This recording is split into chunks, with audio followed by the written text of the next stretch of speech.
আসসালামু আলাইকুম। এই সৌদি আরবটাকে মনে হয় পাথরের দেশ বলেই ভালো ছিল। এটা আল্লাহ নবীর রহমতের দেশ। আগে ছিল অলক্ষণের দেশ। আমরা গজলে বলতাম, ইয়াসরিব নামক ছিলে তুমি অলক্ষণের দেশ, নবীর ছোঁয়া পেয়ে তুমি হলে মদিনা।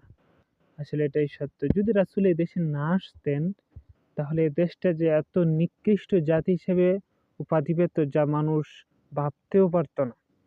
একমাত্র আমাদের নবীজির কারণে এই দেশটা হয়ে গেছে সৌন্দর্য মণ্ডিত এবং কি এই উপমহাদেশের, এশিয়া মহাদেশের শ্রেষ্ঠতম একটি দেশ সৌদি আরবিয়া, মামলাকাতুল আরাবিয়াতুস সৌদিয়া। এখানে দেখবেন শুধুমাত্র পাথর আর পাথর, পাথরবিহীন এই দেশটাতে কিছুই নেই। বালু আপনি কম খুঁজে বালু পেলেও পাথরের বালু পাবেন, কিন্তু বাংলাদেশে যেরকম পাথর ওইরকম যেরকম বালি সেই রকম বালি আপনি পাবেন না। এখানে শুধু পাহাড় আর পাহাড়।